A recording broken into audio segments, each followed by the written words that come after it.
Appelé Monsieur Roland Foucault, qui est un triple best mentor.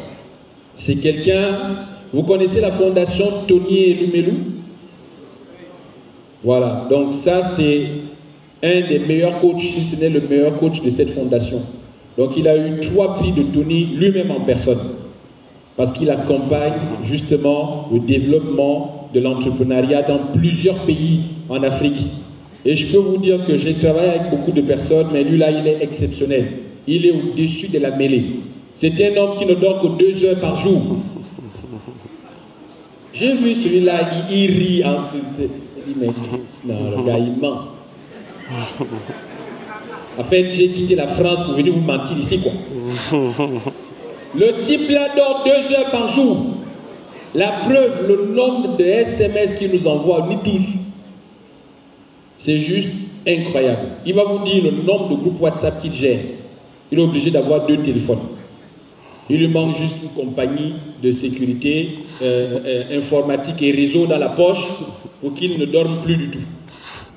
Mais il a décidé de venir nous accompagner dans le programme parce que c'est un coach.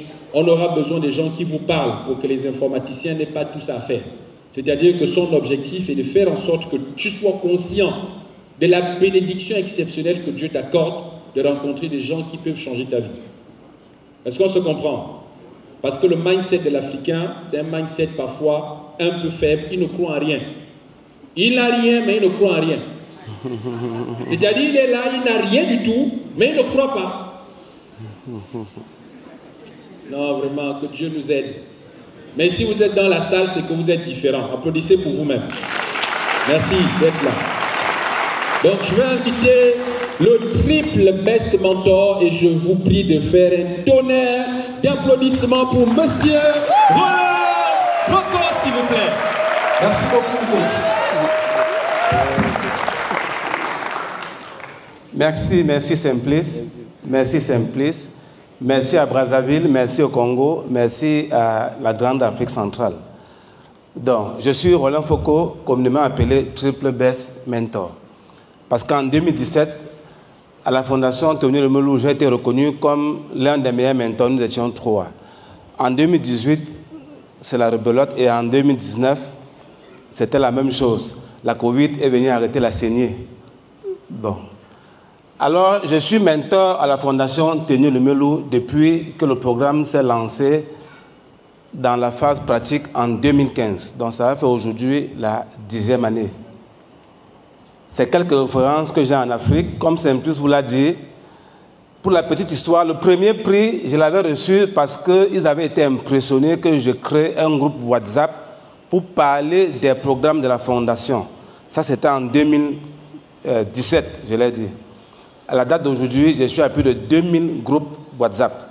Pour gérer cet événement, je crois qu'on est à 24 groupes WhatsApp, rien que pour gérer cet événement. Depuis 3 heures jusqu'à 7 heures, quand Ivana vient me dire il est 7 heures, quand Orlan vient me dire il est 7 heures, j'avais fait des publications sur LinkedIn, des publications sur Facebook, des publications dans plus de 500 groupes WhatsApp.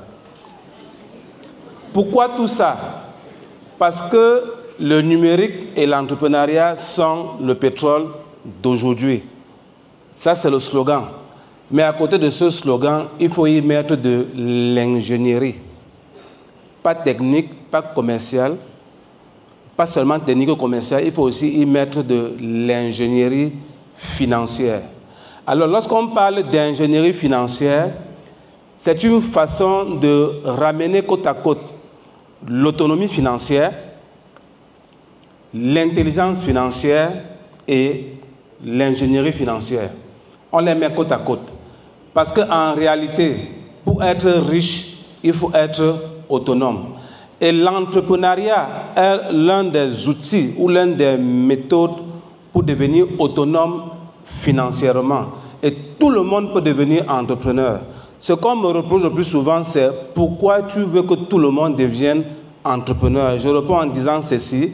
Si nous sommes 8 milliards de terriens, il faudrait que les 200 millions qui vont me rencontrer dans leur vie aient la marge de devenir entrepreneur. Applaudissez pour ces 200 millions-là.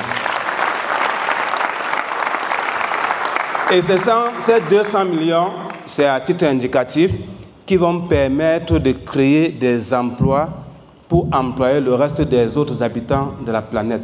Une façon de dire qu'à chaque temps que nous avons fait nos études, en fin de parcours, on fait les CV. Moi, je me souviens, j'ai fait mon premier CV, je crois, en 2007. Et c'était bizarre. C'était vraiment bizarre que le jour qu'on me demande un CV, je découvre que je n'ai pas de CV. Alors que j'étais déjà en activité entrepreneuriale depuis 1996. Vous imaginez. Donc, quand vous êtes chef d'entreprise, quand vous êtes patron, ce qui vous intéresse, ce n'est pas le CV, c'est un business plan. Parce que si tout le monde doit faire le CV, alors qui crée les entreprises? Nous sommes donc dans un environnement, je me répète, nous croyons souvent qu'on est dans un environnement où, après l'école, il faut faire le CV, comme je l'ai dit. Mais ce n'est pas ça. Même aux États-Unis, même en Europe, même en Chine, on apprend aux étudiants, aux élèves, le système éducatif apprend à faire le CV. Alors, où est l'erreur? L'erreur, c'est que l'école a été créée pour fabriquer des employés, jusqu'à preuve de contraire. Parce que Ivana l'a un peu expliqué, c'est une question de création de valeur. Parce que les gens ont des chaussures qui se gâtent dans votre quartier, vous devenez cordonnier. Parce que les gens ont besoin de fenêtres, vous devenez menuisier. Pour devenir menuisier, alors qu'il y a du bois, il y a peut-être des morceaux il y a des fils de fer, je ne sais pas, il y a des lianes, il y a du caillou, vous clouez, ça fait une fenêtre. Et vous vendez, les gens, ils achètent. Donc, déconnectez ça de l'école. Il faut déconnecter. Il faut déconnecter. L'école, ce n'est pas une question de langue. Même si vous ne savez pas parler l'anglais, le français, le lingala, le baham et tout ça, vous êtes un être humain, vous avez des besoins. Et pour les satisfaire, instinctivement, vous allez mener un certain nombre d'initiatives. Il faut qu'on se comprenne. Là, je mets en place les bases. Alors, à ce moment-là, si vous avez compris que tout le monde peut créer son emploi, on appelle ça l'auto-emploi. Et de fil en aiguille, on a besoin d'un appoint. On prend un apprenti. Après, on a besoin de servir plus de personnes. On prend un commercial. Est-ce qu'on se comprend? C'est comme ça que la bourgeoisie s'est créée dans les années 1400, 1300, ou bien des années avant Jésus-Christ, I don't know. C'est comme ça que la bourgeoisie s'est créée. C'est pour dire quoi? Pour être bourgeois, il faut être un artisan. Quelqu'un qui fait quelque chose de sa main. Ça, c'est l'histoire économique dans le monde. Ne nous déconnectons pas. C'est la même chose aujourd'hui. Quel que soit ce que vous faites de votre main, vous avez besoin d'appoint technique, vous avez besoin d'appoint commercial, ça devient une entreprise. Vous avez des personnes comme Ivana qui peuvent vous conseiller sur votre patrimoine, qui commence par, elle a dit quoi? 1 franc. Ah oui, c'est votre patrimoine, ça vous appartient. Elle peut vous aider à optimiser votre patrimoine. Alors, dans le cadre de ce projet, je suis celui-là, je suppose, qui vient faire de la liaison dans tout ce qu'on va faire. Parce que chacun de vous qui va devenir un programmateur, un big datailleur, permettez-moi l'expression, et tout ce qu'on va vous expliquer comme métier, aura besoin, quitte à d'abord faire seul, plus tard il aura besoin d'avoir d'autres personnes pour faire avec lui. C'est par exemple ce que Simplice a fait. Ça fait peut-être 1 an, 2 ans qu'il a démissionné et il passe son temps à voyager. Vous croyez qu'il vit comment? Son même boulot, je ne sais pas s'il a fait ce PowerPoint-là, son même boulot, quand il a démissionné, il a demandé à faire son même boulot 5 à 10 fois. Et il a recruté des gens qui le font. On le paye et il paye ces personnes-là. C'est le parcours qu'on veut que vous ayez. C'est ça la liaison entre le numérique et l'entrepreneuriat. Donc vous allez commencer d'une certaine façon, dans votre chambre, avec un smartphone ou même un téléphone non Android. Parce que c'est le offshoring. Les compétences qu'on va vous donner, les compétences qu'on vous explique, vous allez les avoir après la formation. Et on va vous placer dans des sociétés d'ingénierie pour vous préchauffer, pour que vous approfondissiez vos compétences. Avec l'école, désolé, on ne peut rien faire. pas en Afrique, même aux États-Unis, c'est la même chose. Il faut qu'on se comprenne bien. Les plus riches du monde sont aux États-Unis, en Chine, en Turquie, en Allemagne et autres. Mais les plus pauvres sont aussi dans ces pays-là. Faites attention. Faites attention. Vous devez comprendre cette trivialité. C'est naturel. Il faut des personnes devant, il faut des leaders. Des personnes qui se mettent devant et d'autres sont à côté. Ou bien sont en face. Mais des initiatives comme celle-ci sont des initiatives où nous vous amenons à comprendre que le mentoring, c'est cette façon de faire qui permet de vous inspirer afin que vous deveniez exactement comme nous. Pour ne pas dire forcément et naturellement mieux que nous après. Et c'est comme ça qu'on transmet les connaissances. Ce que nous avons commencé, vous venez continuer. Vous ne venez pas recommencer à zéro pour réinventer la roue. Ça ne marche pas comme ça. En conséquence, vous devez comprendre que les compétences qu'on partage avec vous, pour les avoir, il faudrait faire des formations.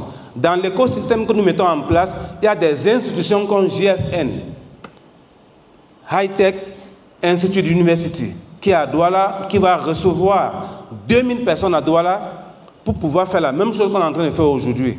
C'est une université privée. À Yaoundé, nous avons Siantou, l'Institut universitaire Siantou, qui va aussi faire pareil. Et ces deux universités appartiennent à une association des institutions privées au Cameroun. Nous avons été à Polytech Douala. Nous avons été dans les écoles. À Bertoua, on sera avec l'université de Bertoua. Donc, toutes les écoles sont mises à contribution pour prendre les jeunes, diplômés ou pas, pour prendre les anciens diplômés, pour prendre les jeunes qui n'ont jamais fait l'école, parce que l'informatique demande juste que vous ayez vos doigts, pour ne pas dire même la parole, pour pouvoir communiquer avec un téléphone, faire quelque chose qu'on vous a demandé de faire, et c'est tout. Pour faire ce que Ivana vous a dit par rapport aux visites des maisons, est-ce que vous avez besoin d'une compétence spéciale? Je vais vous dire non. Pour qu'on vous fasse les photos, je serai là, et on vous dit, pour chaque photo, tu prends le nom qui est dessus, tu augmentes sur ce test générique et tu partages. Il faut quelle compétence? Aucune compétence. Alors tu peux le faire toute la journée. Et ça vaut son pesant d'or. Donc j'ai dit 2 ou 3 choses. 1, le numérique, l'entrepreneuriat, je vous ai donné la liaison. Vous allez commencer à travailler. Étant où vous êtes, votre patron est où il est, l'entreprise pour laquelle vous pensez, pour les entreprises ailleurs. Mais ce qu'ils ne vous disent pas, c'est que à Renault, où il a été, est-ce qu'il y a les voitures Renault ici au Congo? Oui. Donc, voilà l'homme qui est derrière, hein, c'est lui, le sorcier. Et lui, à un moment, il a perdu le sommeil. Et il a dit, vous aussi, vous allez devenir des sorciers. Est-ce que vous comprenez comment ça tourne? En fait, il dit, il faut qu'on nous forme pour qu'on travaille à Renault. Mais quand on travaille à Renault ou dans une autre entreprise, qui est le consommateur? Au Cameroun, on appelle Tchan-Tchan. Le consommateur, c'est vous et moi avec nos pièces, les Tchan-Tchan. Parce que pour acheter une voiture, vous devez travailler.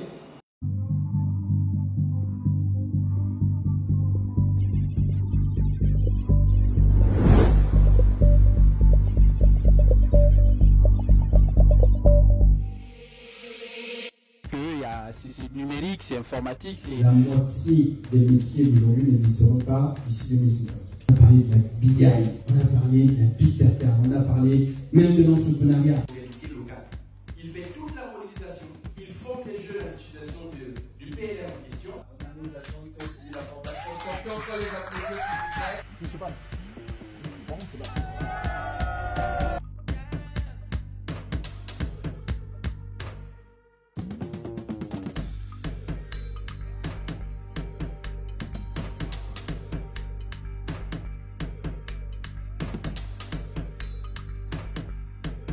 J'ai énormément appris en l'espace d'une semaine. Et j'envisage de me reconvertir en cybersécurité. Concernant la formation, je l'ai trouvée très enrichissante.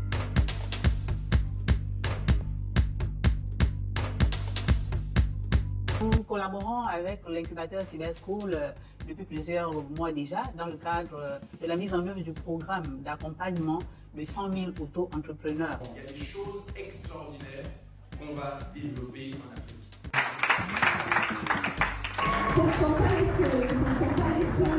Le numérique et l'entrepreneuriat, ça ne fait pas d'aujourd'hui. Le numérique et l'entrepreneuriat, ça ne fait pas d'aujourd'hui. Le numérique et l'entrepreneuriat, ça ne fait pas d'aujourd'hui.